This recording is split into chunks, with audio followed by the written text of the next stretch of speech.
ගලිගමුවේ ඥානදීප ස්වාමින් වහන්සේ.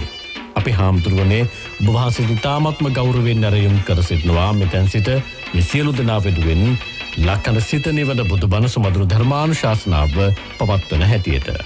අවසරයි අපි හාමුදුරුවනේ. සාදු සාදු සාදු. සමන්ත චක්කවාලේසු අත්‍රා ගච්ඡන්තු දේවතා සද්ධම්මං මුනි රාජස්ස සුනන්තු සග්ග මොක්ඛදං ධම්මසවන කාලෝ අයං බදන්තා ධම්මසවන කාලෝ අයං බදන්තා ධම්මසවන කාලෝ අයං බදන්තා. නමෝ තස්ස භගවතු අරහතු සම්මා සම්බුද්දස්ස නමෝ තස්ස භගවතු අරහතු සම්මා සම්බුද්දස්ස නමෝ තස්ස භගවතු අරහතු සම්මා සම්බුද්දස්ස.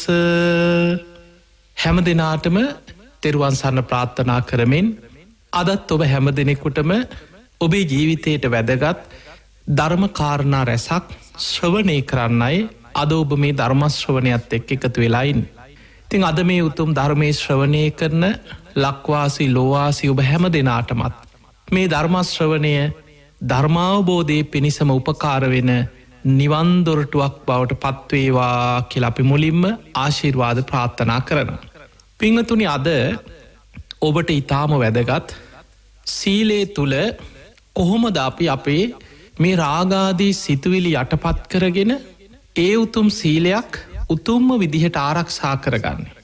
ඊළඟට මේ සමාජය තුළ අපිට පේනවා දැන් දවසින් දවස මිනිස්සු මහා විකෘති විදිහට කෙලෙස් වලින් විකෘති වෙමින් සමහරලාවට මේ වයසක ආච්චම්මලට පවා ඉන්න නොදී ඊළඟට පුංචි දරුවන් පවා පාසල් යන දරුවෝ එක්ක පොඩි දරුවෝ සමහර වෙලාවට සමූහ වශයෙන් ඒ දරුවන්ව විනාශ කරමින් මෙවැනි මහා පුදුම විකෘති කාමාසාවන් තුළ සමාජයේ තැන් තැන්වලින් අපිට අහන්න ලැබෙන අර මෘග සංඥා පහළ වෙනවා වගේ සිදුවීම්.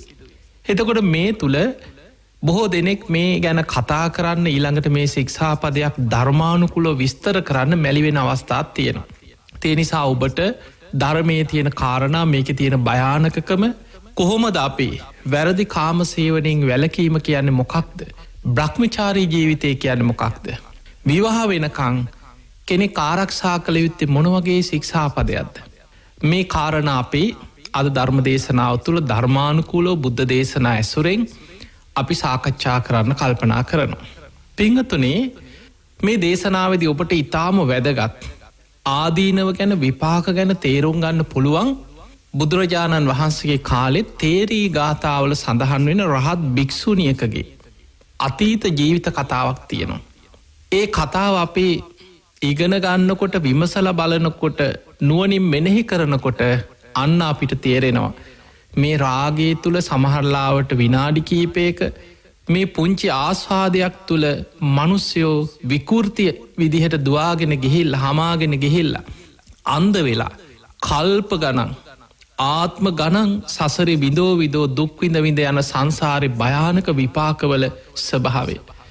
පින්වතුනි, අපේ බුදුරජාණන් වහන්සේ වැඩ හිටිය කාලේ, ඒ කාලේ බොහෝම ධනවත් සිටු පවුලක එකම දියණිය, බොහොම ලස්සන දරුවා, බොහෝම සල්ලි තියෙනවා ධනවත් පවුලක එකම දුව. මේ දුව තරුණ වයසට එනකොට බොහෝම ලස්සනයි. ඉතින් දෙමව්පියෝ කල්පනා කරා පාරේ ගෙනිච්චත් තැනකට එක් කරගෙන ගියත් බොහෝ තරුණයන්ගේ ඇස ගැටෙනවා. බොහෝ පිරිසක් මේ කෙනාගේ අතපතාගෙන විවාහ වෙන්න යෝජනා අරගෙන එනවා. දෙමව්පියෝ කල්පනා කරා මේ දරුවා අමාරු වැටෙන්න කලින් අපේ පවුලට ගැලපෙන බොහෝම සුදුසු හොඳ කෙනෙක් හොයලා විවාහ කරන්න ඕනම දෙමව්පිය කල්පනා කරන්නේ මේ විදිහට. එහෙම හොයලා ඉතින් මේ දරුවත් බොහොම කීකරුයි, දෙමව්පියන්ට කීකරුයි. ඉතින් දෙමව්පියන්ගේ කීම මත වෙන තරුණයෙක් එක්කවත් ආදර සම්බන්ධයක් ඇති කරගන්න නැතුව හිටියා. ඉතින් දෙමව්පියෝ හොයලා බලලා සුදුසු කාලේ එනකොට තමන්ට ගැලපෙන බොහෝම ධනවත් තවත් ඒ වගේම සිටු පවුලකින් එකම පුතා. දැන් මේ පවුල් දෙක කතා වෙලා මේ අය මුණ ගස්සලා ඔන්න විවාහේ තීන්දුව කරා. ඉසිදාසිව දැක්ක මුණගැහිච්ච දවසේ මේ තරුණයක්ට කිසිම අඩුපාඩුවක් පේන්නේ නැහැ. බොහොම ලස්සන කෙනෙක්. දෙන්නට දෙන්න හිතවත්කම ඇති වුණා. ඔන්න විවාහ වුණා. විවාහ වෙලා ටික දවසක් බොහොම ආදරෙන් හිටියා. කිසිම හේතුවක් නැහැ. මේ ඉසිදාසි හරි මෙයාගේ නම මේ කාන්තාවගේ නම ඉසිදාසි. ස්වාමි ගෞරවය. ඒ වගේම තමන් වැරදි වැඩ කරන්නේ පතිවතාව ආරක්ෂා කරනවා. තමන්ගේ ස්වාමියාට ගෞරව කරනවා. ස්වාමියා ඉක්මවා යන්නේ නැහැ. ඒ විතරක් නෙමෙයි ඒ කාලේ සාමාන්‍යයෙන් අද මේ තියෙන බටහිර සමාජ ක්‍රමයේ වගේ නෙමෙයි. බොහොම ඉන්දියානු සමාජයේ අතීතේ ගත්තොත් ස්වාමියාට බොහොම ගෞරව කරනවා. ඒකේ තියෙනවා දේශනාවේ තියෙනවා ස්වාමියා උදේ තමන්ගේ රැකී ආරක්ෂා කටයුතු සඳහා යනකොට ස්වාමියාට වන්දනා කරනවා. ගෙදරට ආපහු වෙනකොට පාදෝණය කළා තමයි කියනවා ගෙට පිළිගන්නේ. එතකොට ඒ වගේ බොහෝම ගෞරවෙන් ඒ ස්වාමියාට සැලකුවා. කිසිම හේතුවක් නැතුව මේ ස්වාමියාගේ දෙමව්පියන්ට කියනවා අම්මේ මට නම් මෙයා එක දීග කන්න බෑ කියෝ. මෙයා එක මට නම් පවුල් මේ මොන පවුල් මෙයාව ගිහින් දාන්න කියලා ගෙනාපු දිහාකට. දෙමව්පියෝ පුදුමයට පත් වුණා ස්වාමියාගේ දෙමව්පියෝ. අනේ පුතේ මෙච්චර හොඳ ගුණයහපත් දරුවෙක් මොකද්ද මේ දරුවගේ තියෙන අඩුව? කොච්චර හොඳ ළමයි අපිටත් කොච්චර අපේ දෙමව් තමන්ගේ අම්මා තාත්තට වගේ අපිටත් ආදරෙන් සලකනවනේ. ඉතින් අර දරුවා කිව්වා නෑ නෑ මට යාගේ අඩුවක් නෑ. මට කියන්න තේරෙන්නෙත් නෑ. මට මෙයා එක්ක ඉන්න බෑ කිව්වා. එක්ක මං යනවා කිව්වා ඔළුව හැරිච්ච අතේ. දැන් මේ ප්‍රශ්නේ එන්නම දුරදි කියනවා. ඉසිදාස ඉතින් අඬා අහනවා මොකද්ද මගෙන් වෙච්ච වැරද්ද? මොකක්ද මගෙන් වෙච්ච වැරද්ද? වැරද්දක් නෑ. කිසිම වරදක් නැතුව පළවෙනි විවාහේ අවසන් වුණා. අර ස්වාමියාගේ දෙමව්පියෝ ගෙනල්ලා ඉසිදාසිගේ දෙමව්පියන්ට බාර දීලා ගියා. ඉතින් අඬා දැන් ගෙදර පසුතැවි ඉන්නවා. ඉතින් දෙමව්පිය අහනවා මොකද්ද දුවේ වෙච්ච වැරද්ද? මොකද්ද වැරද්ද? වෙච්ච වැරද්දකුත් නෑ. ඔහොම ඉන්නකොට මගේ අවාසනාව මගේම අවාසනාව කියලා අඬා ඉන්නවා. ඔහොම කාලේ ගෙවිලා යනකොට ඉසිදාසිගේ අම්මා තාත්තා කල්පනා කර අපිට බොහොම ධනයක් තියෙනවා. අපි මැරුණට පස්සේ මේ දරුවා තනි වෙනවා අසරණ වෙනවා. දරුවගේ ජීවිතේ අසරණ වෙන්න පුළුවන්. තාම වයසක් තියෙනවා ලස්සන ළමයා. කමක් නෑ අපි තව විවාහයක් හොයමු. දැන් ඉතින් පළවෙනි විවාහේ කැඩිලා නිසා අර තරම්ම ධනවත් පවුලකින් හොයාගන්න අමාරුයි. කල්පනා කරා කමක් නෑ අපිට ධනෙ තියෙනවනේ. සාමාන්‍ය මධ්‍යම පන්තියේ පවුලක තරුණයෙක්ව හොයාගත්තා. දෙමව්පියෝමයි දැන් මේක හොයාගත්තේ. හොයාගෙන කිව්වා දුවේ අපි කියන නිසා. ඉසිදාසි කිව්වා නෑ මම විවාහ වෙන්නේ නෑ. දෙමව්පියෝ කිව්වා නෑ දුවේ අපි කියන නිසා ඔයා මේකට කැමති වෙන්න. ඉතින් දෙමව්පියන්ගේ බල කිරීම මතම ඉසිදාසි කැමති වුණා දෙවනි විවාහෙට. ඔන්න දෙවනි වතාවේ විවාහයට කැමති වෙලා දැන් හොඳට ඒ විවාහයත් සිද්ධ වුණා. ඉසිදාසි ඒ ස්වාමියටත් පුදුම ගෞරවෙන් අර කලින් ස්වාමියට වගේම ස්වාමි භක්තියෙන් ගෞරවෙන් සලකනවා. ටික දවසක් ඒ විවාහෙ ටික දවසයි කිසිම හේතුවක් නැසුව ඒ ස්වාමියත් කියන්න ගත්ත මට නම් මෙයා එක්ක ඉන්න බෑ කියෝ. මෙයාව ගෙනාපු දිහාකටම ගිහින් ඇරලන්න කියලා දැන් ගෙදර දෙමව්පියෝ එක්ක ප්‍රශ්න. ඒ දෙමව්පියොත් කියන අනේ පුතේ මොකක්ද මේ දරුවා කොච්චර හොඳ ළමයෙක්ද මේ? කොච්චර ගුණයහපත් කෙනෙක්ද? නෑ මට මං යනවා යන්න කිව්වා. මං ඉන්නේ නැහැ කිව්වා මේ ගෙදර. මෙයා එක්ක ජීවත් වෙන්න බෑ කිව්වා. හේතුවක් නෑ. අවසානයේ දෙවනි විවාහයත් ඒ විදිහට අවසන් වුණා.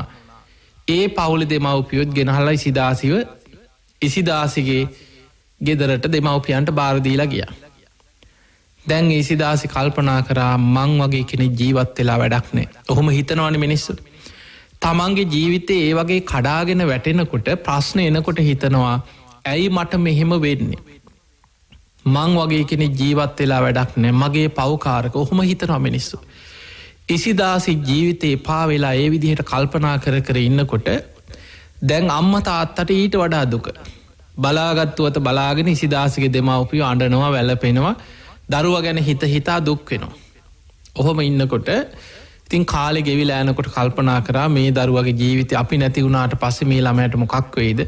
තාම හොඳ වයස. ඒ වුණාට විවාහයකට නම් ආයි නම් කැමති වෙන එකක් නැහැ. කොහොම කල්පනා කර ඉඳලා දවසක් තාත්තා දැක්කා මේ දෙමව්පිය කල්පනා කරා සාමාන්‍ය අසරණම තරුණයෙක් හොයලා විවාහ කරලා දුන්නොත් අපිට දේපල තියෙනවා, මාලිගාවක් වගේ සිටු නිවසක් තියෙනවා, මේ දරුවාට ලස්සනයි, ඒ නිසා මේ සැප සම්පත් නිසාවත් ආදරෙන් ඉදී. ඔහොම කතා වෙලා දැන් පාර දිහා බලාගෙන දවසක් කල්පනා කර කර ඉන්නකොට දැක්ක පාර යනවා තරුණයෙක්, හැබැයි වැරහැලි ඇඳගෙන හිඟමන යන හිඟන්නේ. හොඳ තරුණයෙක්, තරුණ වයස. ඒ වෙලාවේ කාටත් නොපෙනෙන්න අර සිටුවරයා පාරට ගිහිල්ලා ඔහුව පැත්තකට අඬගහගෙන ගියා. මෙහිවරෙන් කොල්ලෝ කියලා. අඬගහන් ගිහිල්ලා ඇහුවා, මොකද උඹ හිඟා කන්නේ? අනේ මගේ අසරණකමට කිය හිඟා කන්නේ. ඊට පස්සේ කිව්වා අර ඈතින් පේන්නේ මගේ ගේ කිව්වා. මාලිගාවක් වගේ ගයක්. අපිට මේ තරම් වස්තුව තියෙනවා කිව්වා. රාන් රිදී මුතු මැණික් තියෙනවා කිව්වා. ඉඩ කඩන් තියෙනවා කිව්වා. අපිට ලස්සන දුවක් ඉන්නවා. එකම දරුවා.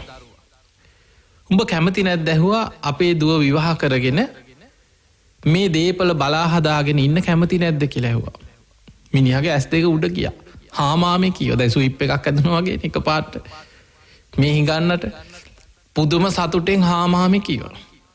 දැන් කිව්වා ඔහොම නම් බෑ, වරෙන් යන්න කියලා එකන් ගිහිල්ලා අර වැරහැලි අයින් කරලා හොඳට නෑවුවා. සේවකයන්ටත් කියලා කෙනෙක්ව අල්ලගෙන මුව හොඳට නාවන්න කියලා නාවලා කොණ්ඩේ කපලා හොඳ ඇඳුම් ඇන්දෙව්වා. දැන් සිටුවරෙක් වගේ ලස්සනට අන්දලා ගත්තා. හොඳට අන්දලා රැවුල කපලා කොණ්ඩේ කපලා නාවලා සුද්ධ කරලා සුවඳ ගල්වලා දැන් ගත්තා. දැන් හොඳ තරුණ කුමාරයෙක් වගේ. ඔහුට කිව්වා මේක රහසක්. කවුද කියලා කවමදාවත් විස්තර කියන්න එපා. හා මං කියන විදියට කරන්නම් කිව්වා. එක්කරගෙන ගියා ගෙදරට එක්කන් ගිහිල්ලා දුවට අඳුන්වලා දීලා කිව්වා දුවේ මේ පුතා ඔයාට හොඳ කෙනෙක්, ගැලපෙන කෙනෙක්. මේ කාත් කවුරුත් නැති පුතෙක්. ඒ නිසා ඔයාට ආදරෙන් ඉඳී. අපි කියන නිසා මේකට කැමති වෙන්න කිව්වා. ඉසිදාසි අඬා කිව්වා මට නම් විවාහයක් එපා. මට නම් ස්වාමිවරු එපා. මම මෙච්චර හොඳට ආදරෙන් ඉඳලා මට මෙහෙම වුණා. මට නම් එපා කිය මිනිස්සු. දැන් අර සිටුවරයා අම්මා තාත්තා අඬා කියනවා පුතේ අපි කියන නිසා මේ අන්තිම වතාව මේ තරුණයට කැමති වෙන්න.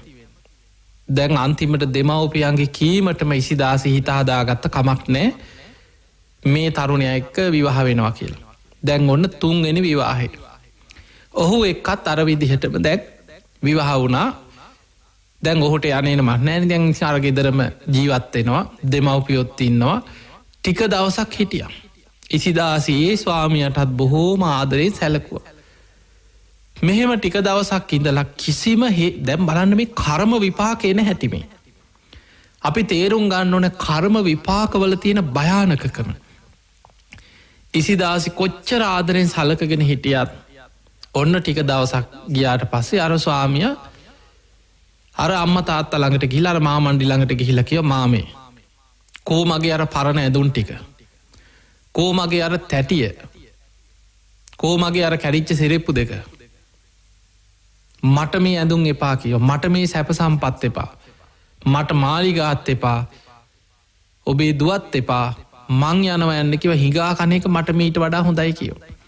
මිනිහාර මාලිගාවෙන් බැහැලා ගියා යන්න අර ඇඳුරුත් ගලවලා වීසි කරලා ගියා යන්න. දැන් බලන්න අච්චර සැප සම්පත් ලැබිලා මාලිගාවක් වගේ සිටු මැදුරක් ලැබිලා ධනෙ ලැබිලා සියල්ල ලැබිලත් ඒ ඔක්කොම අතහැරලා මට මෙයා එක්ක ඉන්න බෑ කියලා ආයි පාරේ හිඟා කන්න පරණ ජීවිතයට ගියා. ඉසිදාසි කල්පනා කරා මම නම් ආයි ජීවත් වෙන්නේ නැහැ. මම මැරෙනවා කියලා හිතුවා. ඔය වගේ බොහෝ වෙලාවට කෙනෙක්ගේ අපේක්ෂා භංගත්තය. සමහරලාවට බොහෝ කාලයක් ආදරය කරලා එක්ක ආදරේ නැතිවීම. විවාහය අසාර්ථක වීම. මේ වගේ සිදුවීම් අද සමාජය තුළ ඕන තරම් තියෙනවා. දැන් බලන්න සමහර තරුණේ එක්ක විවාහ වෙලා ඉඳලා ප්‍රවුල් ප්‍රශ්න එක්ක ආදරෙන් ඉඳලා Tamanට ද්‍රෝහිකමක් කරලා. එවැනි දේවල් තුල කී දෙනෙක් නම් සියදිවි හානි කරගන්න හිතනවා. සමහරු පිස්සු හැදෙනවා, ඔළුව අවුල් කරගන්නවා. අන්ඩලා කන්නේ බොන්නේ නැතුව ජීවිතේ සමහරලාට එපා වෙනවා. මොන තරම් කෙනෙක් ආපහු ජීවිතේ නැගී සිටිනවා කියන්නේ ඒ වගේ කඩාගෙන වැටිච්ච කෙනෙකුට බොහෝ කාලයක් යනවා. ආයි හිත හදාගෙන සාමාන්‍යයෙන් නැගිටින්න මනසින් ඉසිදාසි කල්පනා කරා මන්නන් ඉන්නේ. මට ජීවත් වෙලා වැඩක් නෑ. මම මහා පව්කාරයෙක්. එහෙම හිතලා පහළ බලාගෙන පාර දිහා බලාගෙන කල්පනා කර ඉන්නවා. දැන් සියදිවි හානි කරගන්න ක්‍රමයක්. මන්නන් ජීවත් වෙන්නේ මන්නන් ජීවත් වෙන්නේ කියලා ඒ අදහසෙම කල්පනා කර ඉන්නකොට දැක්ක නන්දා කියලා භික්ෂුණිය. මේ රහත් භික්ෂුණිය නගරේ පිණ්ඩපාතේ වඩිනවා දැක්කා. බොහොම සාන්ත ඉරියව්වෙන් පාත්‍රයක් අරගෙන හිස මුඩු කරලා මේ භික්ෂුණිය පිණ්ඩපාතේ වඩිනවා. ඒ දිහා බලාගෙන ඉන්නකොට හිතට පුදුම සහනයක් දැනුණා. එහෙම මාලිගාවෙන් පහලට බැහැගෙන ගිහිල්ලා අර පාර දිගේ ඇවිදගෙන ගිහිල්ලා වන්දනා කරලා කිව්වා අනේ අර තියෙන්නේ මගේ නිවස මේ සිටු මැදුර. ඔබ වහන්සේ වඩින්න දාන ටික අපි එහෙ පිළියෙල කරන්න ඔබ වහන්සේ වඩින්න අපේ නිවසට කියලා අර රහත් භික්ෂුණිය එක්කරගෙන දන්නේ මේ රහත්ද කියලා මේ භික්ෂුණිය එක්කරගෙන ආවා ඉතින්. ඇවිල්ලා වාඩි කරවලා වන්දනා කරලා දානෙත් පූජා කරලා ඇහුවා මේ අනේ මට බැයිද මං වගේ කෙනෙකුට බැයිද ඇහුවා. මේ වගේ සිවුරත් දරාගෙන පැවිදි වෙන්න පුළුවන් නැගණිය කීවා. ඒ වෙලාවෙම අම්මා තාත්තට කියා හිටියා මම පැවිදි වෙනවා. මම පැවිදි වෙනවා. දෙමව්පිය ආණ්ඩා කිව්වා අනේ දුවේ පැවිදි වෙන්න එපා කියලා. ඊට පස්සේ කිව්වා මැරෙනවට වඩා හොඳ නැද්ද පැවිදි වෙන එක.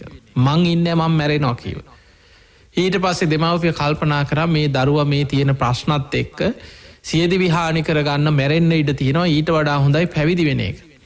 කොහේ හරි පේන්න හරි ඉන්නවනේ කියලා කැමති වුණා.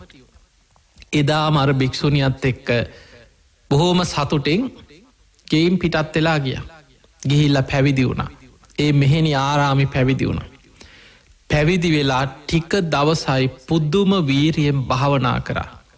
මාස කීපයක් ඇතුළත සීල සමාධි ප්‍රඥා වඩාගෙන මාර්ගඵල ලබාගෙන උතුම් ඉර්දි බල සම්පන්න රහත් භික්ෂුණියක් බවට පත් වුණා. අන්න බලන්න මොනතරම් පෙර කර්ම විපාක සසරේ පස්සෙන් ආවත් වීරියවන්ත කෙනාට ප්‍රඥාවන්ත කෙනාට නුවණ තියෙන කෙනාට අප්‍රමාදීව අකුසල් ප්‍රහාණය කරලා ජයගන්න පුළුවන් ආකාරය. ඒ නිසා තමයි බොහෝ වෙලාවට අපි දේශනාවල පැහැදිලි කරනවා අපි මිනිස්සු දැනුවත් කරන කවදාවත් ප්‍රශ්නයනවා ජීවිතේ. කරුමේ කිය ඉන්න එපා. මේක මගේ කරුමේ මොකක්ද අපි මේ කරපු කරුමේ මගේ පෞකාරකම කරුම කිය තමන්ට තමන්ගේ උතුම් මනුස්ස ජීවිතයට ගරහ කර ජීවත්වෙන්න එපා. ඕනම කරුමයක් කුසල් බලවත් කරලා අකුසල විපාක ජයගන්න පුළුවන්. ඒ නිසා වීරියවන්ත කෙනා ජයගන්න. ඒ වීරියවන්ත අය තමයි මේ ලෝකේ ධර්මය අවබෝධ කරේ මාර්ගඵල ලැබුවේ ජයගත්තේ. ඉසිදාසිට පුළුවන් වුණා බණ භාවනා කළ රහත් භික්ෂුණියක් බවට පත්වෙන්. දැන් සාමාන්‍ය කෙනෙක් නෙමේ ත්‍රිවිද්‍යා ඇති. ත්‍රිවිද්‍යා කියලා කියන්නේ පුබ්බේ නිවාසානුස්සති ඥානෙ. කල්ප ගනම් පෙරජීවිත දකින නුවන. චුතූපපාත ඥානෙ චුතූපාත ඥානය ගැන කෙනෙක් මැරුණට පස්සේ කර්මාණ්ඩෝපය උපත කරයන ආකාරය දකින නුවන. ආසවක්කේ ඥානය ගැන තමා තුළ කෙලෙස් ප්‍රහාණය වුණා කියලා තමන්ගේ ක්ලේෂ ධර්මයන් ප්‍රහාණය වෙච්ච බව දකින නුවන. තමන් රහතන් වහන්සේ නමත් තමන්ගේ රාගදේශ මෝහාදී සියලු කෙලෙසුන් ආශ්‍රව සහිතව තමා තුළින් ප්‍රහාණය වුණා කියල දකින නුවන ආසවක්කේ ඥානය. මෙන්න මේ ත්‍රිවිද්‍යා ඇති රහත් භික්ෂුණියක් බවට පත් වුණ. දවසක් ඉසිදාසි රහත් භික්ෂුණිය භාවනා කරනකොට තමම්ම කල්පනා කරා මගේ ගිහි ජීවිතේ මං කොච්චර හොඳට ගුණහපත්ව ජීවත් වෙච්ච කෙනෙක්ද. මන් දෙමව්පියන්ට සැලකුව කීකරුව හිටිය. විවාහ වෙච්ච දවසින්න විවාහ වෙන්න පෙර මං සිල්වත්ව ජීවත් වුණා. විවාහ වුණාට පස්සේ ස්වාමියට ගෞරව දැක්වා. මං පතිරුතාව ආරක්ෂා කරා. හැබැයි මං කොච්චර ආදරෙන් සැලකුවත් මගේ ස්වාමිවරු විවාහ වෙච්ච ස්වාමිවරු ඒ හැමෝම මාව ප්‍රතික්ෂේප කරා. මගේ වැරැද්දක් නැතුව මාව ගෙනහලා මාව ප්‍රතික්ෂේප කළ දාලා ගියා. ගෙවල්වලට ගෙනහලා ආපහු බාර දීලා ගියා. ඇයි මට මෙහෙම වුණේ? මොකක්ද මං කරපු කර්මේ? මොන වගේ අකුසලයක්ද මට මේ විපාක දුන්නේ කියලා රහත් වෙච්ච මේ රහත් භික්ෂුණිය තමන්ගේ පෙර ජීවිතේ ආපස්සට බලන්න පටන් ගත්තා. දැන් පුබ්බේ නිවාසානුස්සති ඥානයේ තියෙන මේ කාගෙන්වත් අහලා නෙමෙයි දැන් තමා තුලින් බලාගෙන යන්නේ. කවුරුත් කියන එකක් නෙමෙයි. තමන්ම හිත දියුණු කරලා තමන් අවබෝධය කරලා තමන් ඒ ඥානය උපදවාගෙන තමා තුලින් භාවනාවෙන් ආපස්සට බලනවා තමන්ගේ සංසාර ගමන දිහා. හරිම පුදුම සංසාර ගමන. ආත්ම ගානක් ආපස්සට බලාගෙන යනකොට ඒ හැම ආත්මිකම මහා පුදුම විදිහේ කර්ම විපාකයක් ගෙවලා තියෙනවා සසරේ. ආත්ම 7ක් ආපස්සට බැලුවා. අන්න එතනදී කර්ම විපාකේ හොයාගත්තා. ආත්ම 7කට කලින් තරුණේ. ඒ කාලේ කාන්තාවක් නෙමෙයි තරුණේ. බොහොම ධනවත් පවුලක රත්තරන් වලින් නිර්මාණ කරපු නිර්මාණ ශිල්පියෙක්. රන්කරුවෙක්. ඔහු තරුණ වයසේ බොහොම ලස්සනයි. ඒ කාලේ දැන් මේ ඉසිදාසගේ ආත්ම 7කට කලින් ජීවිතේ තරුණෙක් හැටියට තරුණ වයසේ පුළුවන් තරම් සල්ලාලකමේ දීලා කාන්තාව එක්ක හිතවත් වෙලා ඔවුන්ව රවට්ටලා මුළු ජීවිතේම කරලා තියෙන කාන්තාව යාළු කර පුළුවන් තරම් නොමනා වැරදි ක්‍රියාවලේදීලා ඔවුන්ව රවට්ටලා සල්ලාල ජීවිතයක් ගත කරලා ඒ සල්ලාලකමේ විපාකේ ඔන්න බලන්න කර්ම විපාකයක් යන හැටි. එතකොට මේ වැරදි කාමසේවනයේ යෙදීම සල්ලාලකම මේකේ විපාක ආත්ම 7කට පෙර තරුණයෙක් හැටියට ඒ කරපු කර්මේ විපාකේ එතනින් පස්සේ ඔහු මරණින් පස්සේ නිරේ උපදිනවා. අපායේ වැටිලා ඒ කර්ම විපාකේ ගෙවලා බොහෝ කාලයක් අපායේ දුක් විඳිනවා. ඉසිදාසි දකිනවා ඒ 7 වෙනි ආත්මෙන් මෙහා ඊළඟට 6 වෙනි ආත්මෙ නිරේ අපායේ දුක් විඳලා බොහෝ කාලයක් අපායේ පැහෙනවා. ඊට පස්සේ අපායෙන් චුත වෙලා ඒ කර්මේ බොහෝ කාලයක් ගෙවලා තිරිසන් ලෝකේ උපදිනවා. වැඳිරියකගේ කුසක වඳුරු පැටියෙක් වෙලා උපදිනවා. ඔන්න ඊළඟ ආත්මේ වඳුරු පැටියෙක් වෙලා ඉපදුනා. පුංචි කාලෙම අර වඳුරු පැටියාගේ පුරුෂ නිමිත්ත වඳුරු රැලේ වඳුරෙක් ඇවිල්ලා සූරලා දානවා.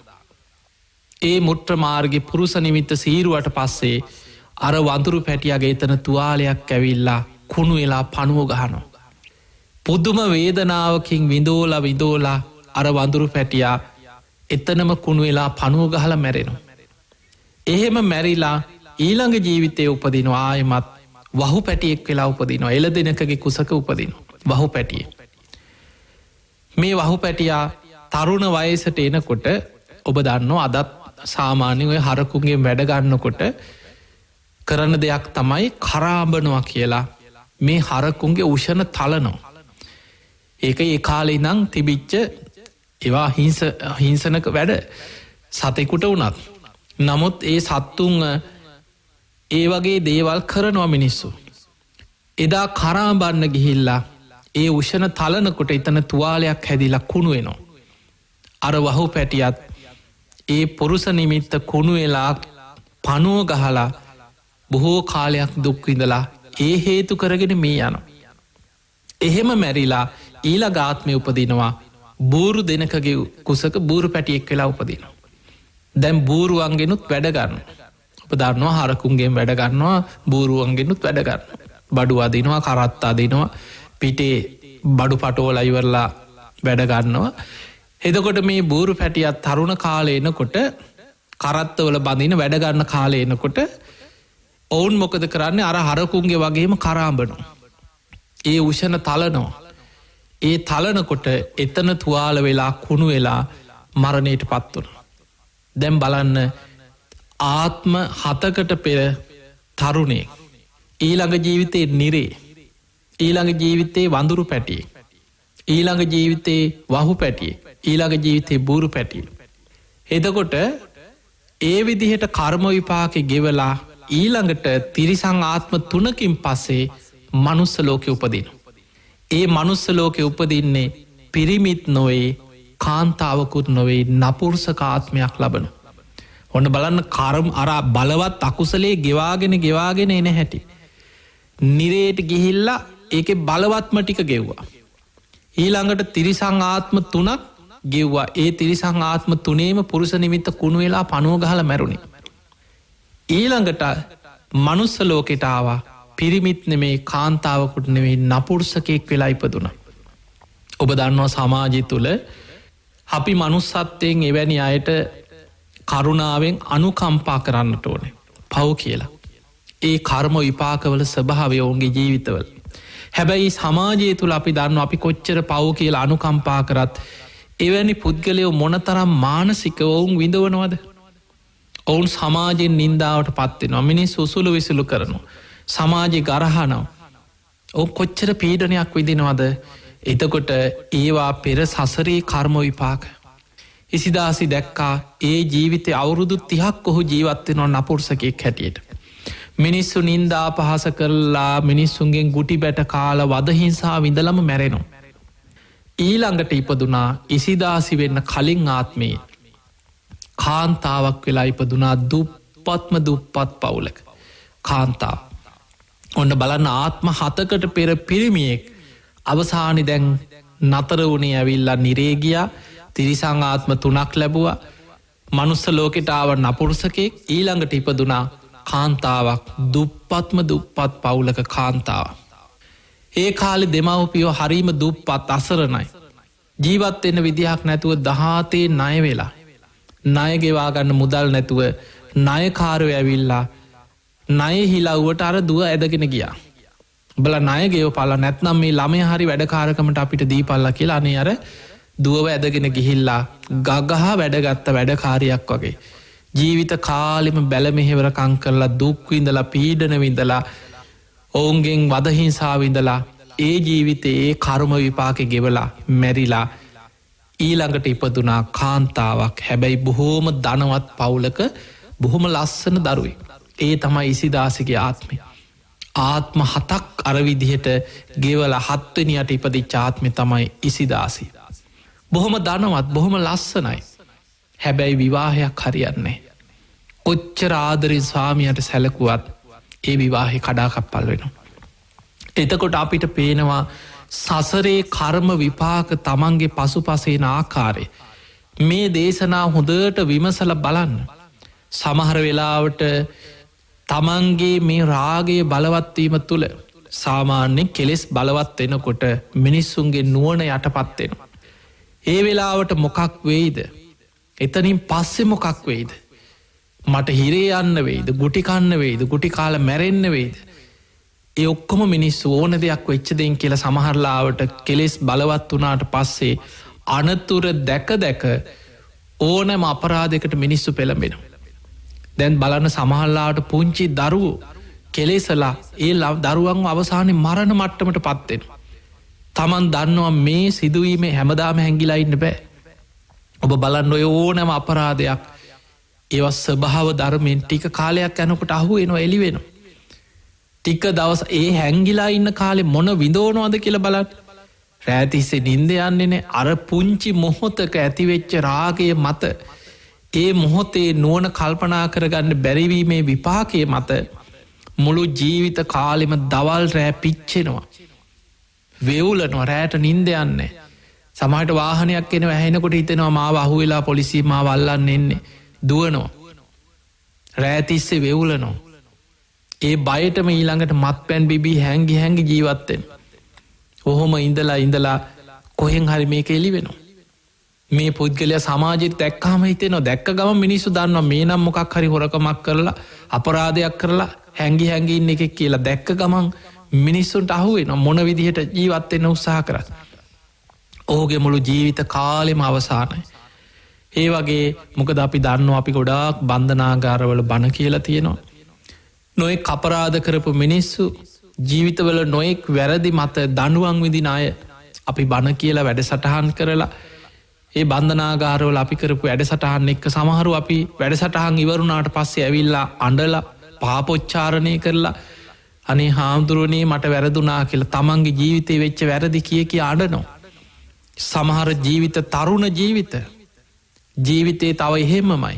අවුරුදු 18 19 20 වෙනකොට රාගය නිසා කෙලෙස් නිසා ජීවිතේ විනාශ කරගෙන මුළු ජීවිත කාලෙම එක්කෝ එල්ලුම් ගහට්නිය වෙලා එක්ක ජීවිතාන්තය දක්වා හිරේ ගිහිලා එක්ක අවුරුදු 30ක් 40ක් ආයිතින් එළියට එන දවසට මුළු ජීවිතේම ඉවරයි. මුළු ජීවිතේම විනාශ කරගන්න. ඒ නිසා පිංගතුනි මේ කෙලෙස් කියලා කියන්නේ මහා භයානක දෙයක්. මේ ජීවිතෙත් අනතුරක් සංසාරයටත් අනතුරක්. කල්ප ගණන් විපාක ලැබෙන සසරේ කල්ප ගණන් ගෙවා යන්න සිද්ධ වෙන මහ භයානක අකුසලයක්. ඒ නිසා බුදුරජාණන් වහන්සේ ගිහි ශ්‍රාවකයෙකුට අපිට අද ඉතාම වැදගත් මේ දේශ විස්තරත් එක්ක පංචසීලයේ තුල හරියටම වැරදි කාම සේවනය කියන්නේ මොකක්ද? කොහොමද මේ වැරදි කාම සේවනයේ බිඳෙන්නේ? විවාහ වෙන්න කලින් කෙනෙක් ආරක්ෂා කළ යුත්තේ මොන ශික්ෂාපදයක්ද? ඊළඟට බ්‍රහ්මචාරී සීලය කියන්නේ මොකක්ද? පැහැදිලිව අපි තේරුම් ගන්න උත්සාහයක් ගමු. පින්වතුනි, විවාහ වෙන්න පෙර තරුණ පුතෙක් තරුණ දුවක් ආරක්ෂා කළ යුත්තේ කුමර බඹසර කුමරි බඹසර අන්න එහෙමයි සඳහන් වෙන්නේ. තරුණ දරුවෙක් විවාහ වෙනකල් බ්‍රහ්මචාරී ජීවිතයක් ගත කරන්න. ඒක තමයි ඔබට තියෙන එකම ආභරණය. ඔබට තියෙන එකම ශක්තිය. ඔබේ ජීවිතේ වටිනාම දේ ගුණය. අන්න ඒ නිසා ජීවිතේ තමන් විවාහ වෙනකම් ආදරය කරන්න පුළුවන්. තරුණ කාලේ පාසල් යන කාලෙ වෙන්න පුළුවන්. ඉගෙන ගන්න කාලෙ විශ්වවිද්‍යාල කාලෙ වෙන්න පුළුවන්. කෙනෙකුට ආදරය ඇති වෙනවා. මනුස්ස හැඟීම්නේ. ඒක තමයි සාමාන්‍ය මනුස්සයෙක්ගේ ස්වභාවය. තරුණ තරුණියන් අතර ආදරය ඇති වෙනවා, හිතවත්කම් ඇති වෙනවා, ආදරය කරනවා, තරහ වෙනවා, යාළු වෙනවා.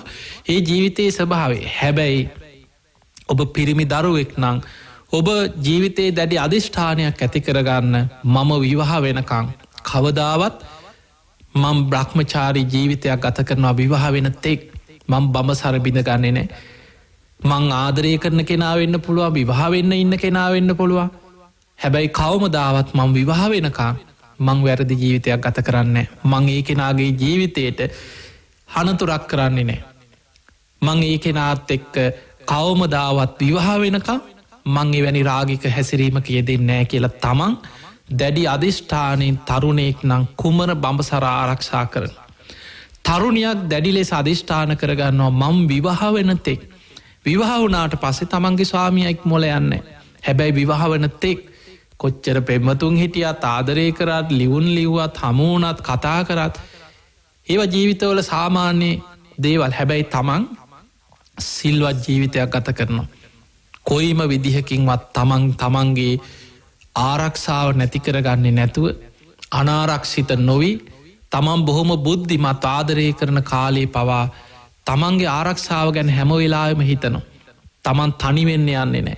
තමන්ගේ පෙම්වතා එක්කවත් හුදකලා වෙන්න, තනිවෙන්න, තමන්ට අනතුරක් වෙන තැනක හැසිරෙන්න තමන් යන්නේ. හැම වෙලේම ආරක්ෂා වෙලා විවාහ වන තෙක් මම කුමරි බඹසර ආරක්ෂා කරනවා කියලා බ්‍රහ්මචාරී ජීවිතයක් ගත කරන. විවාහ වුණාට පස්සේ බුදුරජාණන් වහන්සේ පෙන්වුවේ ගිහි ශ්‍රාවකයෙකුට විවාහ වෙන්න එපා කියලා කොහෙවත් නැහැ. ගිහි ශ්‍රාවකයාට ඔහු කාමභෝගී ජීවිත ගත කරන්න ගිහි ශ්‍රාවකයා. හැබැයි ආදීනව දස්සාවිනු. ආදීනව දකිමින් ගිහි ජීවිත ගත කරන. මතක තියාගන්න මේ බුද්ධ ශාසනය තුළ බුදුරජාණන් වහන්සේගේ ධර්මය තුළ කෙනෙකුට කාමභෝගී ජීවිත ගත කරන්න එපා කියලවත්. විවාහ ජීවිත ආදරය කරන්න එපා කියලවත්.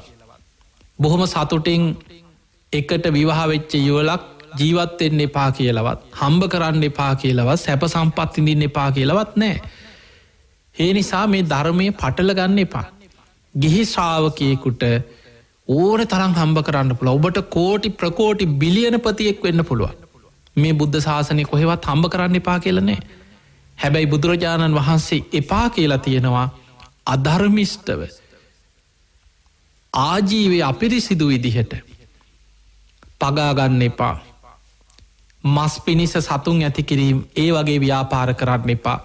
අවිආවිධ වෙළදාම් කරන්න එපා. මත්කුඩු මත්ද්‍රව්‍ය වෙළදාම් කරන්න එපා. වහල් වෙළදාම් වල යෙදෙන්න එපා. ඔන්න වසවිස වෙළදාම් කරන්න එපා. ඒවා විතරයි බුදුරජාණන් වහන්සේ නොකළ යුතු වෙළඳාම් හැටියට පෙන්වලා දුන්න. ඒ කියන්නේ තමන්ටත් අන් අයටත් හානියක් සිද්ධ වෙන. සමාජයේ විනාශ වෙන විදිහේ හිංසනකාරී විදිහේ එවැනි දේවල් වලින් හම්බ කරන්න එපා. ධර්මිෂ්ඨව වෙළහෙළදාමක් වෙන්න පුළුවන්, ව්‍යාපාරයක් වෙන්න පුළුවන්. ඔබ කරන රැකියාව ඔබේ ව්‍යාපාරයේ ධර්මානුකූලව ධර්මිෂ්ඨව ඔබට කෝටි ප්‍රකෝටි බිලියනපතියෙක් වෙන්න පුළුවන්. ඔබට ලෝකෙම ධනවතෙක් වෙන්න පුළුවන්. බුද්ධ ශාසනයෙන් එපා කියලා නෑ කොහෙවත්, ඕන තරම් හම්බ කරන්න. අනාථපිණ්ඩික සිටුතුමා කෝටිපතියෙක් වෙච්ච නිසා තමයි 54 කෝටියක් වියදම් කළ ජේතවනේ හදන්න පුළුවන් වුණේ. ඔබ හිතන්න 18 කෝටියක් කහවණු අතුරලා ඉඩම ගත්තේ. රජ්ජුරුවන්ගේ පුතා ජේත කුමාරයට අයිති ඉඩම මං කොහොම හරි මේ ඉඩම ගන්නවා කියලා තමන්ට ඇතිවෙච්ච හැඟීම ශාසනය වෙනුවෙන් මං බුදුහාමුදුරන්ට ආරාමයක් කළ පූජා කරනවා. 18 කෝටියක් කහවණු ඇතිරුවා ඉඩමේ. ඊළඟට තවත් 18 කෝටියක් අංග සම්පූර්ණ ආරාමයක් හැදුව. බුදුහාමුදුරන්ට වැඩඉන්න හදපු කුටිය වහල 7ක් ඒ කාලෙ තිබ්බ ඉහළම තාක්ෂණි. සඳුන් ලීයෙන් තමයි වහල හැදුවේ. ඒ තමයි හුළං හමාගෙන එනකොට හැම දිසාවෙන් මේ හුළං කුටිය ඇතුළට එනකොට හැම වෙලාවෙම බුදුරජාණන් වහන්සේ වැඩ ඉන්න කුටිය සඳුන් සුවඳින් පිරිලා යනවා. මේ බුදුහාමුදුරුවෝ කියලා හැදෙව්ව නෙමෙයි, සිටුතුමාගේ ආසාව බුදුහාමුදුරුව වෙනුවෙන් මම මෙහෙම කුටියක් හදනවා. දානශාලාව, දම්සභා මණ්ඩපේ, රහතන් වහන්සේලාට වෙන වෙනම කුටි, සක්මන් මලු, අංග සම්පූර්ණ ආරාමය 18 කෝටියක් වියදම් කරා. මේ ආරාමේ සංඝ සතු කළ පූජා කරන දවසේ තවත් 18 කෝටියක් වියදම් කරා උත්සවයට. නගරෙම සැරසුවා. එන පාරවල් සරසලා සුදුවැලි අතුරලා බුදුහාමුදුරුවෝ වඩින මාර්ගයේ බුදුරජාණන් වහන්සේ සංඝයා පිරිවරාගෙන ආරාමේ පිළිගන්න වඩිනකොට ඒ මග දෙපස සරසලා හැම නගරෙම 3 මං හන්දි 4 මං හන්දි ළඟ දන්සැල් යදුවා.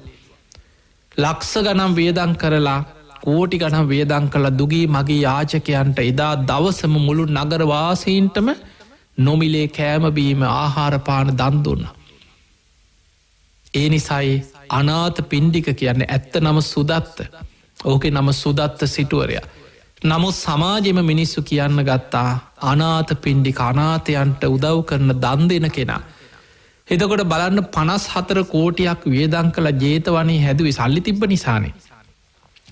එච්චර වියදම් කළ ජේතවනේ හදලා බුදුරජාණන් වහන්සේ වඩම්මලා ඒ ආරාමේ බුදුහාමුදුරන්ට පූජා කරා. රන් කෙන්ඩියකින් පැන්වක් කළ බුදුරජාණන් වහන්සේගේ ශ්‍රී හස්තයට ඒ ආරාමේ ගොඩනැගිලි සියල්ල සංඝ සතු කළ ශාසනයට පූජා කරා. ඒක ප්‍රතිඵලේ කී දෙනෙක් නෙළුවද? ඒ නගරේ හිටපු බුදුහාමුදුරන්ගේ ජීවිතයේ බුද්ධත්වයට පත්වෙලා වැඩහිටිය අවුරුදු 45න් වස්කාල 19ක් වැඩහිටියේ සැවැත් නුවර ජේතවනාරාමේ. මුළු ත්‍රිපිටකයේ සඳහන් දේශනාවලින්, සූත්‍ර දේශනාවලින් වැඩිම ප්‍රමාණයක් ජේතවන පිම්බිමේ දේශනා කරපු දේශනා, විනය දේශනාත් එහෙමයි. බුදුරජාණන් වහන්සේගෙන් බණහලා සැවැත් නුවර ජනතාව අතරින් කෝටි ගාණක් මාර්ගඵල ලැබුවා කියලා සඳහන් වෙනවා. එතකොට බලන්න එක පුද්ගලයෙක් නිසා ඔහුගේ ධනය වියදම් කළ ආරාමයක් හදලා ශාසනයට පූජා කිරීමේ පින කෝටි ගාණක් මනුස්සයන්ට ධර්මාවබෝධය ලබලා දෙන්න ඒ මාර්ගයේ පෑදුනා. ඒ නිසා මේ ශාසනය තුළ මතක තියාගන්න හම්බ කරන්න එපා කියලා නෑ, ධර්මිෂ්ඨව හම්බ කරන්න. ගිහි ශ්‍රාවකයෝ ගිහි ජීවිතේ ලස්සනට ඇඳලා පැළඳලා ජීවත් වෙන්න. හැබැයි කෙනෙක්ගේ රාගය උපදින විදිහට, මිනිස්සු නොමග යන විදිහට, තව කෙනෙක් කෙලෙස් අවුස්සන විදිහට අඳින්න පළඳින්න එපා. ඔබේ ඇඳුම පවා ඔබ හිතන්න මගේ ඇඳුමෙන්වත් තව කෙනෙකුට රාග සහිත සිතක් ඇති නොවේවා. මගේ හැසිරීමක් තුළ, මගේ වචනයක් තුළ, මගේ ක්‍රියාවක් තුළ අන්න අයගේ හිත්තුල රාගය ඇති නොවේවා. එවැනි මොකද මේ කෙනෙක් නොමග යන්න එක විශාල අකුසලයක් මිනිස්සු අවුස්සනවා, සමාජි නොමග යවනවා කියන්න.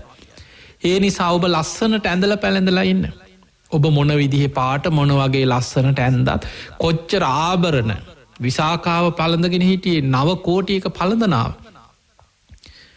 එතකොට කෝටි ගාණක් වටින මේල පළඳනාව පැළඳගෙන හිටිය විසාකාව. ඒ කියන්නේ බුදුහාමුදුරු කොහෙවත් විසාකාව සෝවාන් වෙච්ච කෙනෙක්නේ. ඔබ අහලා ඇති විසාකාව පුංචි වයසෙම සෝවාන් වෙච්ච කෙනෙක්. විවාහ වුණා. විවාහ ජීවිතය තුළ දරුව 20 දෙනෙක් ලැබුණා කියන. මොකද ඒ කාලේ ආයුෂත් වැඩි. විසාකාව අවුරුදු 120ක් ජීවත් වුණා. තරුණ පෙනුම පංච කල්යාණීය වයසට යනකම් විසාකාව තුළ පෙනුණා කියනවා. එතකොට විසාකාවගේ ජීවිතයේ විවාහ වෙලා දරුව 20 දෙනෙක් හැදුණා. ඒ දරුව හොඳට හදා වඩා ගත්තා. බොහොම ලස්සනට ඇඳලා පැළඳලා රන් රිදී පොරවගෙන කාටවත් නැති කෝටි ගණනක් පළඳනාවක් පැළඳගෙන ජීවත් වුණා. ඒ නිසා මතක තියාගන්න මේ බුද්ධ ශාසනය තුල මොකද සමහරු මේ ධර්මය අල්ලන්නෙම වැරදි පැත්තේ. ඔවුන් හිතාගෙන ඉන්නේ ආ බණහනවන එයා නිකන් ඔහි වැරහැලි ඇඳගෙන ලස්සන්ට අඳින්න පළඳින්න නැතුව කරාම දාන්නේ ඔක්කොම ගලෝලා චේන් ගලෝලා ඔක්කොම පැත්තක තියලා නිකන් මේ ඔක්කොම අනිත්‍යයි කියලා හෙන ගැහුවා වගේ ඔය බලාගත්තුවත බලාගෙන නිකන් කල්පනා කර කර ඉන්නවා. වැඩක් නැහැ. අනිත්‍යයි. ඔය එකක්වත් වැඩක් නැහැ. ඒ බුද්ධ ශාසනයේ අවබෝධය නෙමෙයි. ඒ හිතෙන් මවාගත්ත කලකිරීමක් තුල ධර්මයේ පටල ගත්ත අය. ඒ නිසා මතක තියාගන්න අවබෝධයෙන් ජීවත් වෙන එකයි. දැන් ඔබ හිතන්න බිම්බිසාර රජුරුව සෝවාන් වුණා. සෝවාන් වෙලා වැඩක් නෑ මේ මාලිගාව මේ ඔක්කොම අනිත්‍යයි කියලා එළියට ගිහිල්ලා ගහක් යට ඉඳගත්තේ නෑ. ධාර්මිෂ්ඨව රජකම් කරා. බිම්බිසාර රජුරුව ධාර්මිෂ්ඨව රාජ්‍ය පාලනය කරා. සෝවාන් වෙලා රටක් පාලනය කරනවා කියන්නේ ලේසි දෙයක්ද? රජකම් කරන එක. ඒ නිසා මේ බුද්ධ ශාසනය තුළ වැදගත්ම දේ අවබෝධයෙන් බුදුහාමුදුරුවෝ පන්සිල් රකින්න කෙනාට නටන්න සින්දු කියන්න නච්ච ගීත වාදිත වාදනය කරන්න ගායනා කරන්න මාලා ගන්ධ විලේපන සුවඳ ගල්වන් ඔබ සෙන් පවුඩර් ගෑවා කියලා තියෙන මොන ආලේපන මොන මේකප් දාගෙන හිටියත් ගිහි ශ්‍රාවකයෙකුට පන්සිල් රකින්න කෙනෙකුට ඒක ප්‍රශ්නයක් නැහැ. ඒක කොහෙවත් බුදුහාමුදුරුවෝ එපා කියලා නැහැ. ඔබ රන් රිදී මුතු මැණික් පරිහරණය කරනවා. ඔබ රත්තරන් ගාගෙන ගෙදරක ජීවත් වුණත් ඔබ මොන තරම් ලස්සනට හිටියත් ඒක ප්‍රශ්නයක් නැහැ. හැබැයි බුදුහාමුදුරුවෝ පෙන්නනවා මගේ ශ්‍රාවකයන් ආදීනව දස්සාවිනු. ඒ තමන්ගේ පිනට ලැබෙන සැප සම්පත් පරිහරණය කරනවා. හැබැයි ආදීනව දකිමින් වාසය කරනවා. මාලිගාව හිටියත් එයා හිතනවා මේ අනිත්‍යයි. යම් දවසක මට මේ සියල්ල අතහැරලා යන්න වෙනවා. එයා ඒක බදාගෙන මම මේක දාලා යන්නේ නෑ කියලා අල්ලගෙන ජීවත් වෙන්නේ. එයා දන්නවා මේ සියල්ල අනිත්‍යයි. මේ සියල්ල මට යම් දවසක අතහැරලා යන්න දවසක් එනවා. අවබෝධයෙන් කාමයන් පරිහරණය කරනවා. එයා මොනතරම් ලස්සන ඇඳුම් පැළඳුම් ඇඳත් මොනතරම් ආභරණ පැළඳියත් කොච්චර ලස්සනට ජීවත් වුණත් හැම වෙලේම හිතනවා මේ සියල්ල අනිත්‍යයි. ධර්මයේ මෙනෙහි කරමින් අනිත් ලෝකෙ මිනිස්සුන්ට වඩා සතුටෙන් ජීවත් වෙන්නේ ධර්මය අවබෝධ කරගත්තයි. ධර්මය වටහා ගත්තයි. ඇයි එයා දන්නවා මේ සියල්ල අනිත්‍යයි.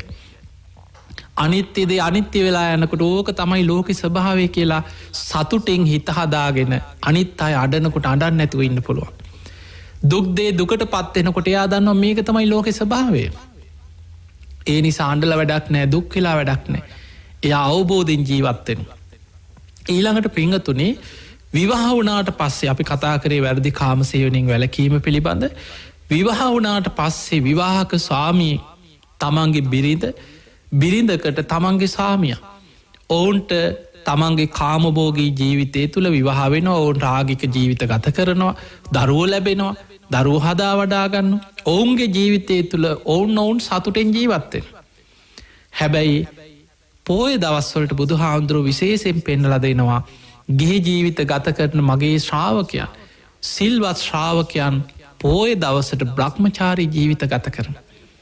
අන්න පෝය දවසට උපෝසතය ආරක්ෂා කරනවා කියන්න විවාහක ස්වාමියා බිරිඳ වේවා එදාට දෙන්නම බ්‍රහ්මචාරී ජීවිතයක් ගත කරන. පුරුදු වෙනවා. හැමදාම එකට ජීවත් වුණත් විවාහ වෙච්ච දවසට දෙන්න බ්‍රහ්මචාරීව බොහොම සිල්වත්ත ඒ උතුම් සීලේ එදාට ආරක්ෂා කරනවා.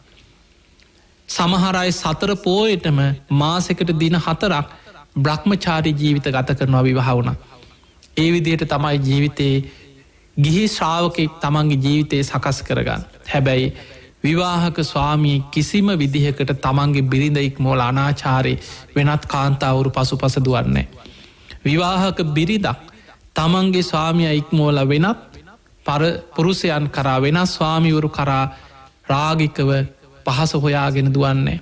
එහෙම යනවනං අන්න යා වැරදි කාමසේවනයේ දෙන සල්ලාල ජීවිතයක් ගත කරන අර ඉසිදාසිට වගේ සංසාරයේ කර්ම විපාක ගෙවාගෙන යන්න තරම් භයානක කර්ම රැස් කරගන්න කෙනෙක් බවට පත්වෙනවා.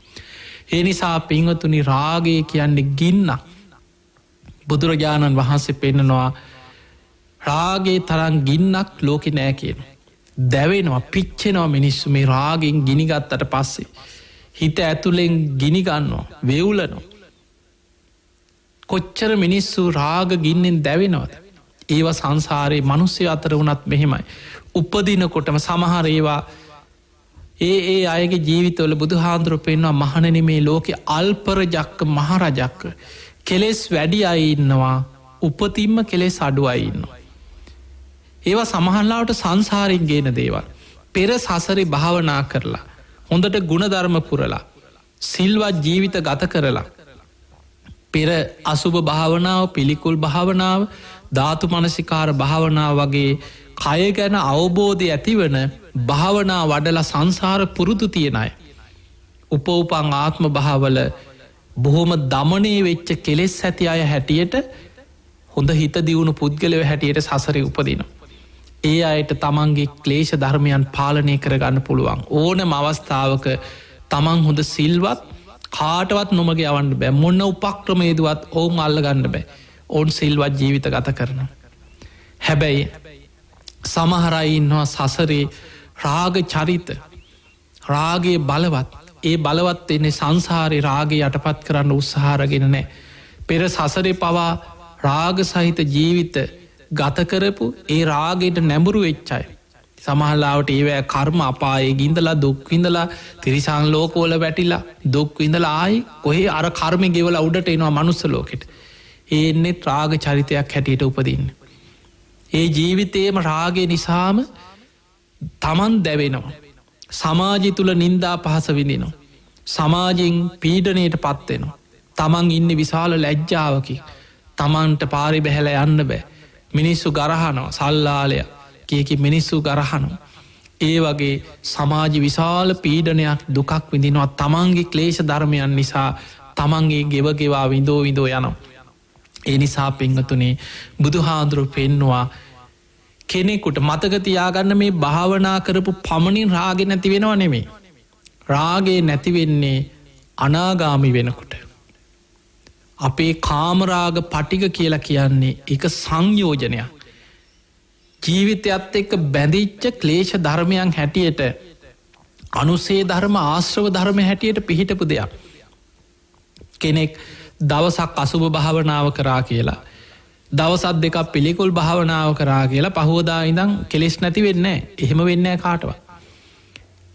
පිංහතුනේ අසුභ භාවනාව කරනකොට බුදුරජාණන් වහන්සේ පෙන අර ඇවිස්සිච්ච හිත තමන්ට පාලනය කරගන්න බැරුව දැවෙන කෙලෙස් සහිත හිත පාලනයකට ලක්වෙනවා. ඒක හරියට බුදුහාන්දුරු පෙන්වා ගින්දරකට කුකුල් පිහාට්ටක් ඇල්ලුව වගේ. ඔබ දන්නවා ගිනි ගොඩා. ගින්දරකට කවුරු හරි කුකුල් පිහාට්ටක් ලංකරල අල. ගින්දරකට කුකුල් පිහාට්ටක් ඇල්ලුවොත්වෙන්නේ ඒ කුකුල් පිහාට් ඇකිලෙනවා ඇකිලිලා එනවා. අන්න ඒ වගේ තමයි අසුබේ වඩනකොට පිළිකුල වඩනකොට රාග සිත තමාතුළ ඇකිලිලා යනවා කියෙන යටපත්වෙන නැති වෙනවා නෙමේ. අනාගාමී වෙනකොට තමයි සම්පූර්ණයම රාග සහිත සිත ආශ්‍රවයත් එක්කම කාමරාග පටික සංයෝජන තමාතුළින් ප්‍රහාණය වෙලායන්. හැබැයි ඔබට ජීවිතය තුළ ඔබේ කෙලෙස් යටපත් කරගන්න අවශ්‍යන මොකද අපි මේ දේශනාව විශේෂෙන් මේ මාතෘකාව අද දේශනාවට ඇතුල් කරේ බොහෝ දෙනෙක් අපි දැක්ක අපේ අන්තර්ජාලයෙන් ෆේස්බුක් කඩවියෙන් අපේ ධර්ම දේශනා ගොඩාක් තරුණ පිරිස ඊළඟට YouTube නාලිකා ඔස්සේ අපි දේශනාවන් ලෝකයට ධර්මප්‍රචාරය කරනකොට ඒ කමෙන්ට්වල අපි දැක්කා අනේ හාමුදුරනේ රාගේ යටපත් කරගන්නේ කොහොමද ධර්මානුකූලව අපිට උපදෙසක් දෙන්න අපිට කියලා දෙන්න කොහොමද අපි මේ පාලනය කරගන්නේ මොකද මේ අපි ජීවත් වෙන්නේ කෙලෙස් වැඩි කාලෙක අතීතය වගේ නෙමේ දැන් එන්න මිනිස්සුන්ගේ ආවිෂ පිරිහෙනකොට අවුරුදු 100න් පහලට ලෝකයේ කෙලෙස් ආවිෂ පිරිහෙනකොට බලවත් අකුසල් 3ක් ලෝකෙ වැඩෙන. අධර්මරාගේ විෂම ලෝභය මිත්‍යා ධර්මය. මතකතියාගන්න දීර්ඝ ආවිෂ ඇති කාලවල කෙලෙස් අඩුයි. මිනිස්සුන්ගේ ආවිෂ පිරිහෙන්න කෙලෙස් වැඩි. කෙලෙස් වැඩිවෙන්න ඊළඟ ප්‍රතිඵලය තවත් වේගෙන් ආවිෂ පිරිහෙන. අධර්ම රාගේ මිනිස්සුන්ගේ රාගය විකෘති රාගයක් ඇතිවෙන. බලන්න මිනිස්සු සත්තු වගේ මලකුණක් හරි කමක්නෑ.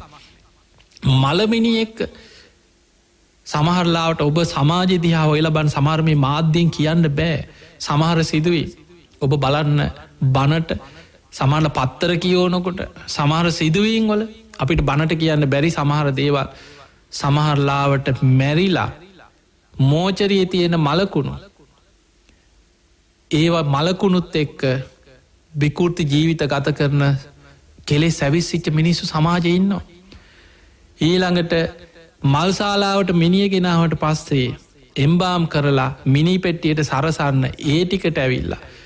මල්සාලාව එම්බාම් කරන මිනිහට කියක් හරිදීලා අනේ මට ටික වෙලාවක් දෙන්න කියලා අර මළමිනි එක්ක විකෘති ජීවිත ගත කරලා යන පුද්ගලයෝ ගැන සමාජි තියෙනවා. ඔබට සමාට පුදුම වේ මේ සිදුවේ. අද සමාජී මහ විකෘති ලෝකයා විකෘති රාගෙන් විකෘති දවේශෙක් මිනිස්සු සත්තුන්ට අන්තයි. බුදුහාන්දුරු පෙන්වා මිනිස් ආවිශ්‍ය අවුරුදු 100න් පහලට එනකොට අධර්ම රාගේ බලවත්වෙනවා. විෂම ලෝභය බලවත්වෙනවා. මිත්‍යා ධර්මය බලවත් මිත්‍යා ධර්මය විස්තර කරලා තියෙන්නේ පිරිමින් ගැන විකෘති රාගයකින් ඇදිලෑනු. කාන්තාව කාන්තාවන් එක්ක විකෘති විදිහට ඇදිලෑනු. ලෝක සම්මතය තමයි පිරිමියෙක් කාන්තාවකට ඇදිලා එක සාමාන්‍ය දෙයක්. කාන්තාවක් පිරිමියෙක් ගැන ඇදී යෑම එක සාමාන්‍ය දෙයක්. විකෘතිය තමයි පිරිමියෙකුටත් කාන්තාවකටත් විකෘති විදිහට ඇදිලෑන. ඒ විකෘතිය බලවත්වෙන්නේ මිනිස් ආවිෂ පිරිහිලා අවුරුදු 100න් පහලට පිරිහෙන තැන කියන. ඊට කලින් යම් තිබුණට ඒක සමාජය ඉතා විකෘති සහගත සමාජය ගරහ කරන දෙයක් ලෝකෙ පිළිකුල් කරන දෙයක්. හැබැයි මිනිස් ආවිෂ පිරිහිලා අවුරුදු 100න් පහලට එනකොට මහනෙන ලෝකයේ පුරාම විකෘති කෙලෙස් තුළ මිනිස්සුන්ගේ මනසේ විකෘති රාගයක්ත් එක්ක අධර්ම රාගෙ පැතිරෙනු. අද අපිට ලෝකෙ සමහර රටවල් විවාහය නීතිගත කරලා තියෙන සමලිංගික විවාහය. එතකොට අපිට පේනවා එවැනි විකෘති දේවල් පිරිමින් එක කාන්තාව එක ඒවා විකෘතිය කෙලෙස්වල තියෙන ඉතාමත් විකෘතිම තත්ත්වයන් සමාජයේ අවසානය අනාගත ලෝකේවා නීතිගත වෙලා සාමාන්‍ය දේවල් බවට පත්වෙන්. පිංහතුනි මේ තුළින් ඔබ හිතන්න අපි මොන තරම් විකෘති ලෝකෙකද ජීවත්වෙන්.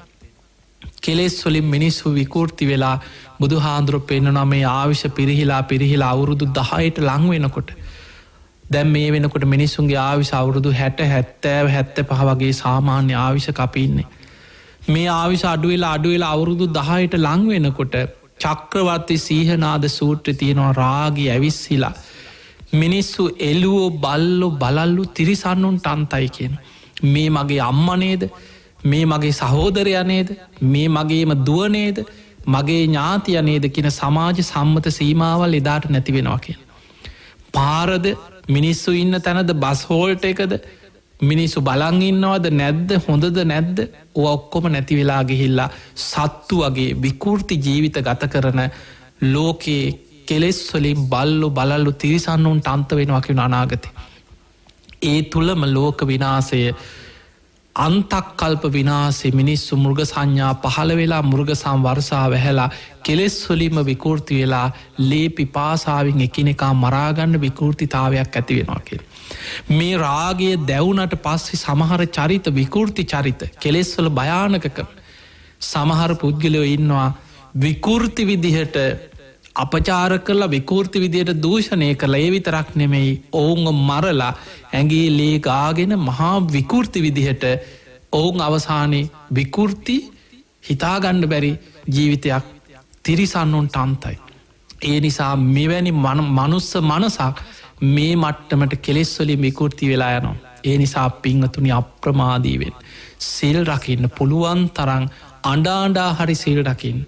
ඒකේ ප්‍රතිපල කොච්චර කෙලෙස් බලවත් වුණත් මොනතරම් රාගයෙන් පීඩාවක් ඇති වුණත් නිතර බුදු ගුණ හිතන්න, දහම් ගුණ හිතන්න, සංඝ ගුණ හිතන්න, අසුබ වශයෙන් පිළිකුල් වශයෙන් ජීවිතේ දිහා බලන්න. බලලා නිති පන්සීල් රකින්න දිවිහිමියෙන් ආරක්ෂා කරගන්න. ඔබට පුළුවන් තරම් පොයේ දවසට බ්‍රහ්මචාරී ජීවිතයක් ගත කරන්න. විවාහ වෙනකන් කුමර බඹසර කුමරි බඹසර ආරක්ෂා කරගන්න. ඉතින් ඔබ හැම දෙනාටම මේ ලැබිච්ච උතුම් මනුස්ස ජීවිතය තුළ උතුම් ධර්මයම අවබෝධ කරගන්න වාසනාව ලැබේවා ලැබේවා ලැබේවා කියලා අපි ආශිර්වාද කරනවා. ඒ වගේම ඔබ හැම දෙනාටම තව පුංචි පණවිඩයක් තියෙනවා. අපේ සීල ස්වර්ණ ගිලන් භික්ෂු මධ්‍යස්ථානයේ හොරණ දික්හේනපුර වැලිපත පිහිටි සීල ස්වර්ණ ගිලන් භික්ෂු මධ්‍යස්ථාන පුණ්‍ය භූමියට ගිලන් ස්වාමීන් වහන්සේලා බොහෝ පිරිසක් නේවාසික ප්‍රතිකාර ලබන රෝහලක් බඳු අපි පවත්වාගෙන යන පිම්බීමට සැදැහැවතුන්ට පැමිණිලා ඖෂධ පූජාවන් දිනපතා සිදු කරනවා. ඒ සඳහා සම්බන්ධ වෙන්න පුළුවන්. ගිලන් ස්වාමීන් වහන්සේලා වෙනුවෙන් තමන්ට පුළුවන් පමණින් දානමාන ආදී කටයුතු සඳහා සම්බන්ධ වෙන්න පුළුවන්.